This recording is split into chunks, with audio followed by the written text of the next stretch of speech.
Assalamualaikum warahmatullahi wabarakatuh.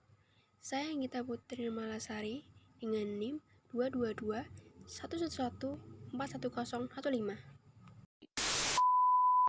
Video mengupas suatu permasalahan bangsa dan negara ini dibuat dengan tujuan untuk memenuhi tugas UTS mata kuliah Pancasila yang diampu oleh Bapak Cucu Sutrisno, SPD, MPD. Masalah yang akan saya bahas adalah kemiskinan. Apa itu kemiskinan? Kemiskinan adalah keadaan saat ketidakmampuan untuk memenuhi kebutuhan dasar, seperti makanan, pakaian, tempat berlindung, pendidikan, juga kesehatan.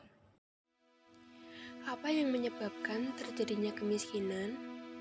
Kemiskinan terjadi karena kemampuan masyarakat pelaku ekonomi tidak sama, sehingga terdapat masyarakat yang tidak dapat ikut serta dalam proses pembangunan atau menikmati hasil pembangunan.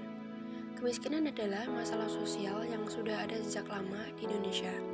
Bukan hal yang bisa ditutupi bahwa angka kemiskinan masih besar di Indonesia. Bahkan dari tahun ke tahun, kemiskinan selalu terjadi. Jika dilihat dari sudut pandang kerugian, banyak sekali yang dirugikan dari masalah sosial kemiskinan ini. Memang, tidak ada tindakan yang langsung bisa menghapus kemiskinan di Indonesia. Terlebih masalah sosial, kemiskinan ini seperti mendarah daging. Seseorang yang masuk dalam kategori miskin bisa karena dua faktor. Faktor yang pertama yaitu faktor internal. Karena orang yang masuk dalam kategori ini tidak mau berusaha. Ia tidak mau berusaha untuk mengubah hidupnya dan keluar dari lingkaran kemiskinan.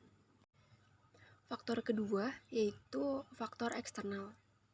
Kemiskinan yang disebabkan oleh faktor eksternal biasanya karena adanya masalah.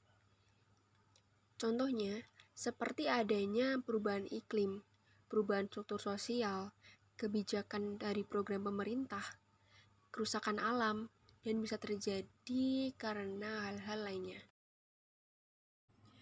Upaya yang dapat dilakukan pemerintah dalam mengatasi kemiskinan antara lain dengan pemerataan distribusi pendapatan masyarakat dan program perlindungan sosial. Selain itu, pemerintah juga dapat mengurangi jumlah kemiskinan melalui pembukaan kesempatan kerja seperti industri padat karya. Serta upaya yang dapat kita lakukan antara lain adalah mengelola sumber daya alam yang ada di Indonesia dengan sebaik mungkin, meningkatkan kualitas mutu sumber daya manusianya, membuka peluang investasi, dan meningkatkan ilmu pengetahuan teknologi.